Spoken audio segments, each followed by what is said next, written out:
और अगर आज के समय की कोई सच्चाई है तो वो ये है कि आपको कभी भी एक दिमाग की तरह देखा ही नहीं गया, आपको सिर्फ एक वोट की तरह देखा गया, महज एक आंकड़ा। और ये चीज हमारे आज के समय की सच्चाई है और ये चीज रोहित वेमुला ने इस दुनिया का सच शायद समझ लिया था और इससे हमारे स्टूडेंट मूवमेंट की समझदारी आती है। तो first of all, revolutionary greetings to the students of Nalsar who are standing here in the crowd.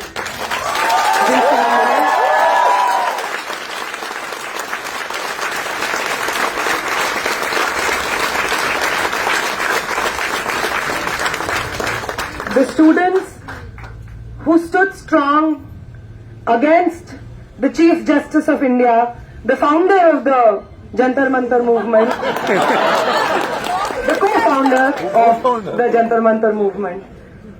They stood strong against the Bar Council's Manan Mishra. They stood strong against the possibility कि पूरा एक batch शायद graduate हो जाए और उन्हें बार में enrol करने नहीं दिया जाएगा। इस सब के बावजूद वो लोग खड़े रहे और जंतर मंतर की जो भी लेगेसी हो उसको सही मायने में आगे पहुंचाया। आप सबको बहुत बहुत सलाम।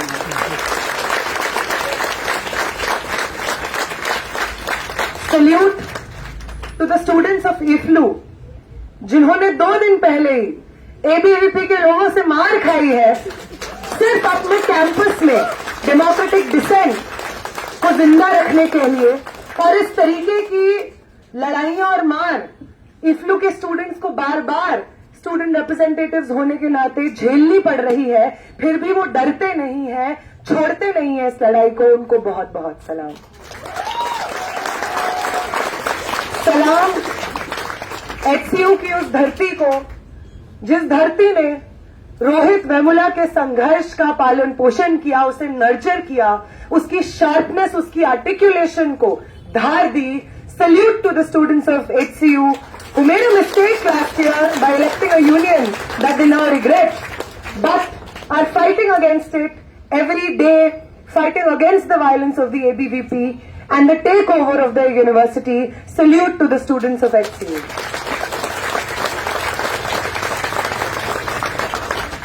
Salute to the students of Osmania University, जिनका इतिहास बहुत लंबा है, जिनका इतिहास तेलंगाना के स्ट्रगल से लेकर के इक्वल सिटीजनशिप के संघर्ष तक, अपने यूनिवर्सिटी को बचाने के संघर्ष तक जाता है। उन सब स्टूडेंट्स को मेरा बहुत बहुत सलाम। आई थिंक आप सबको, हमें बार बार लोग बोलते हैं कि आप इंस्पायर करते हैं, जंतर मंतर का मूवमेंट इंस्पायर किया हमें, वो जो संघर्ष था वो इंस्पायर किया हमें। बट सही मायने में ये जो मूवमेंट्स हैं, ये जो यूनिवर्सिटीज हैं, जिन्होंने आज भी जब देश को विवश किया जा रहा है कि अपनी सोचने समझने की तमाम क्षमता को गड्ढे में डाल दो, इन यूनिवर्सिटीज ने, इन एजुकेशनल स्पेसेस ने आज भी इस देश के मॉरल कॉन्शियसनेस को बचाए रखा है। इन सब को सलाम और ये इंस्पायर करते हैं सही मायने में हमें।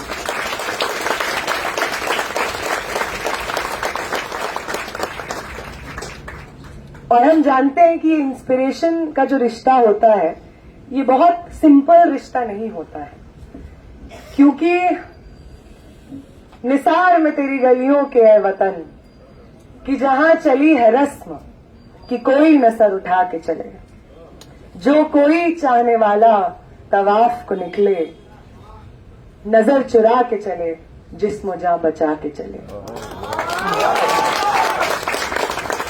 I think to be truly in love with this country and its revolutionary history is to know how broken this country is.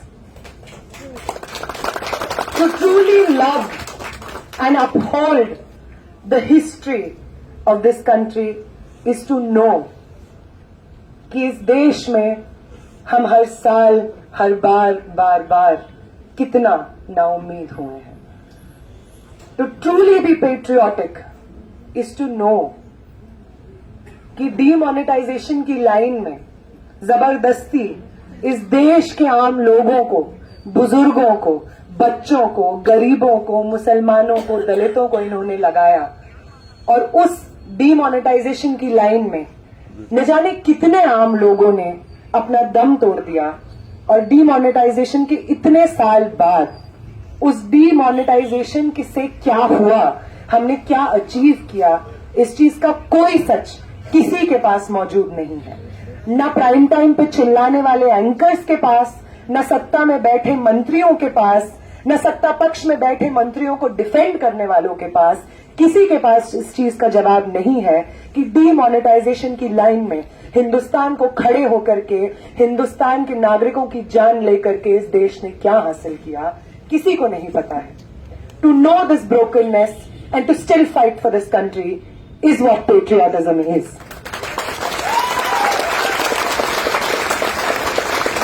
To know कि ये सिटीजनशिप जिसकी नींव आजाद हिंदुस्तान में हमारे संविधान के थ्रू अनगिनत सैक्रिफाइसेस के द्वारा रखी जाती है, उस सिटीजनशिप को इस देश के आम लोगों से 2019 में छीनने की कोशिश होती है।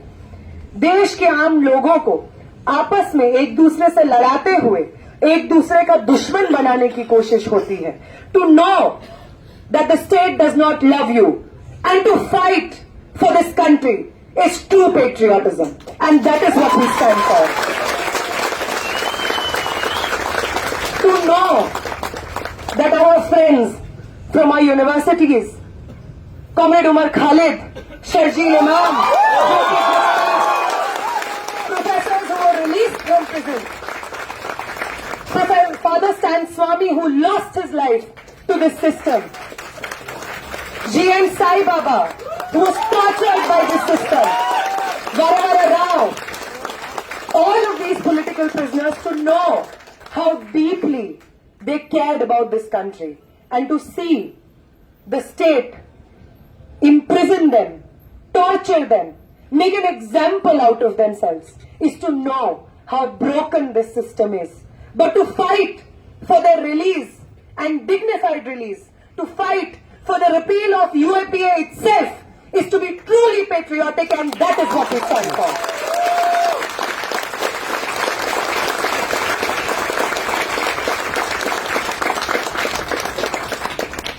To know that the state does not care about you.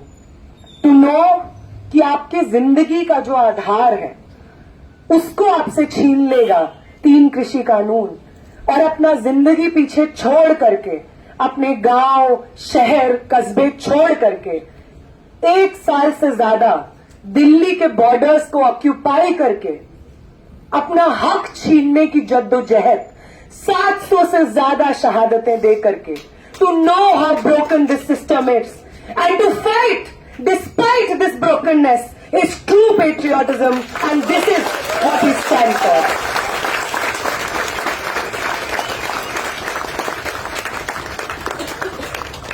To know, perhaps, to truly love something, to truly love a nation, is to know how broken it has been rendered by the people in power, and to fight against these people in power, for the people who do not occupy power, for the people like you, for the people like me, for the common citizens of this country, to fight for us, perhaps, is true patriotism.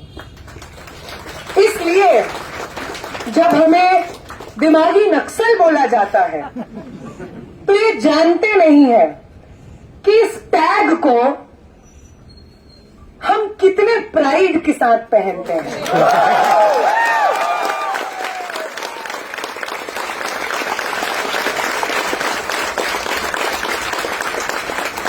ये जानते नहीं है कि जब ये इस देश के कुछ लोगों को, पहले जेएनयू को एंटी नेशनल कहते हैं, फिर जामिया को पाकिस्तानी कहते हैं, फिर मुसलमानों को American agents, Pakistani ISI agents कहते हैं, इस देश के स्टूडेंट्स को टेररिस्ट कहते हैं। इस देश में आवाज उठा रहे तमाम लोगों को कॉकरोचेस कहते हैं। तो इसके बाद कुछ बचता नहीं है। इस देश की आम आवाम एक तरफ और तुम सत्ता में बैठे लोग एक तरफ।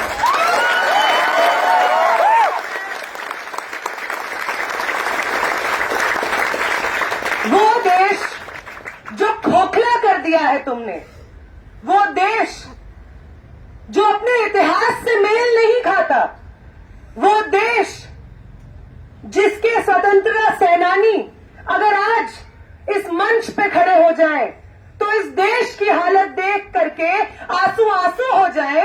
उस देश को जो बर्बाद कर दिया है तुमने, उस देश के लिए जो आम लोग लड़ेंगे, उन्हें तुम पाकिस्तानी बोलो, एंटी नेशनल बोलो, टेररिस्ट बोलो, हम सब लोग एक तरफ और तुम दूसरी तरफ।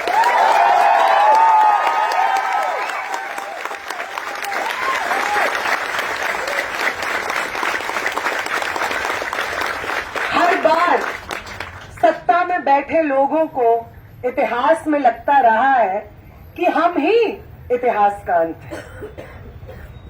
दुनिया चाहे कहीं से भी शुरू हुई हो, उसका लॉजिकल कंक्लूजन हमारी सत्ता से होगा। और आज जो लोग सत्ता में बैठते हैं, उन्हें भी इसी चीज का अहंकार है। They don't remember their own history. They don't remember कि जब वो अंग्रेजों के तलवे चाट रहे थे, माफीनामा पे माफीनामा लिख रहे थे,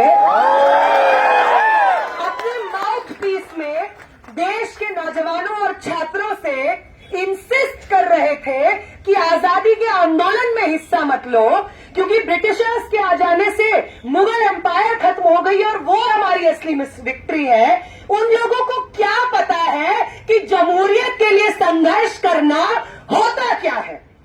उन्हें क्या पता है, उन्हें क्या पता है कि 17 साल के खुदीराम बोस क्यों चढ़ जाते हैं फांसी पे हंसते हंसते।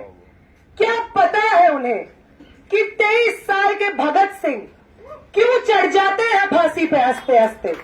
क्या पता है उन्हें कि अशफाक उल्लाह खान का जज्बा क्या था। क्या पता है उन्हें, क्या पता है उन्हें कि शिक्षा के लिए संघर्ष कर रहे उससे भी पहले दौर की सावित्री माई और फातिमा शेख की लड़ाई क्या थी। क्या पता है उन्हें, क्या पता है उन्हें कि अपनी जमीन के अधिकार के लिए लड़ने वाला बिरसा मुंडा का संघर्ष क्या है। क्या पता है उन्हें, जिन्होंने हमेशा सत्ता के सामने नाक रगड़ी है, सत्ता की आंख में आंख डाल के चुनौती दे करके अपने हिंदुस्तान को वापस कैसे लेना है। क्या पता है उन्हें।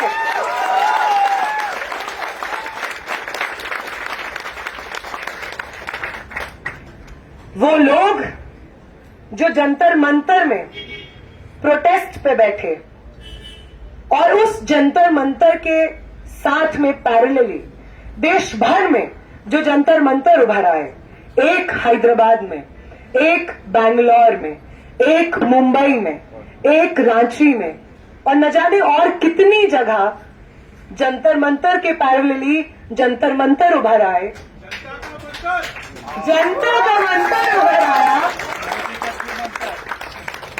रवीश की लाइन है ये, जनता का मंतर और मोदी का छू मंतर।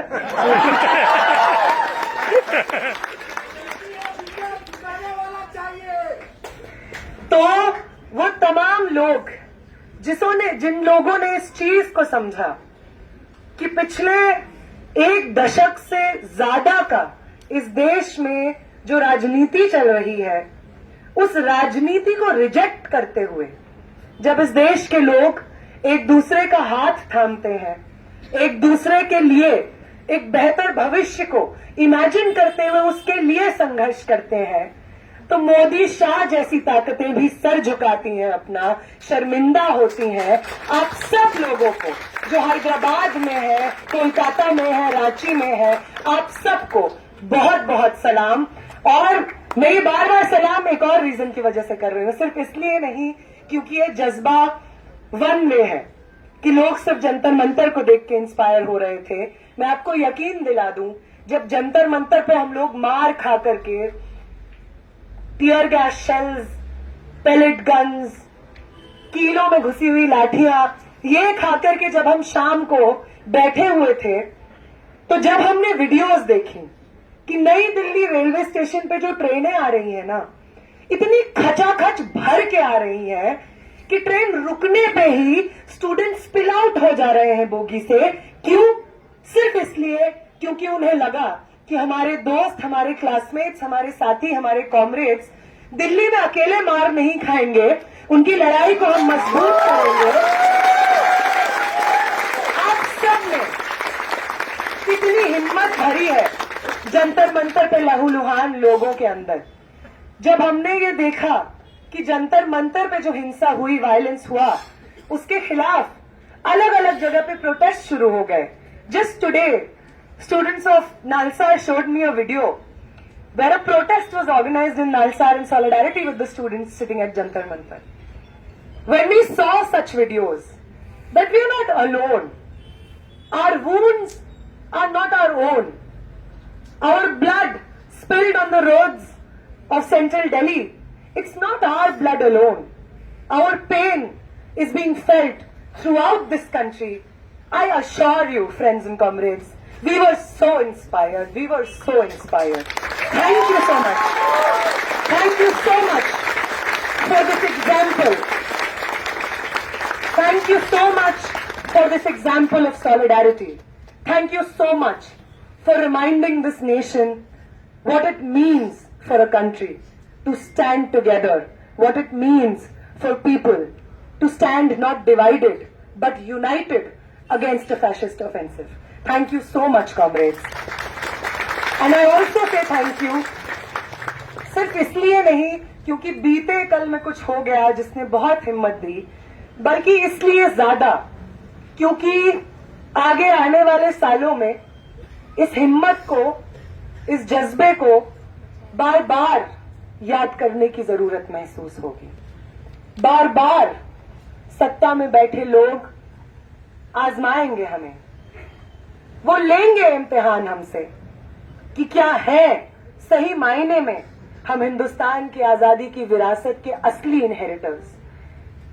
वो आजमाएंगे हमको कि उनकी तमाम कोशिशों के बावजूद क्या आज भी है हम में हिम्मत एक दूसरे का हाथ थाम के एक साथ ढाल की तरह इस देश के लोकतंत्र के सामने खड़े हो जाने की। वो बार बार हमें आजमाएंगे कि क्या अपने शरीर में बची जान और अपने मन में बची हिम्मत को हम लगाएंगे इस देश को नए रूप से गढ़ने के प्रोसेस में। बार बार आजमाएंगे वो हमको। और आज ये जो हिम्मत महसूस होती है, आज जो ये ताकत महसूस होती है, ये जो पॉसिबिलिटी, संभावना हमारे सामने है कि हाँ, एक साथ ये जंग लड़ी भी जा सकती है और जीती भी जा सकती है, इसको बार बार आने वाले समय में दोहराने की जरूरत पड़ेगी हमें, लड़ने की जरूरत पड़ेगी हमें।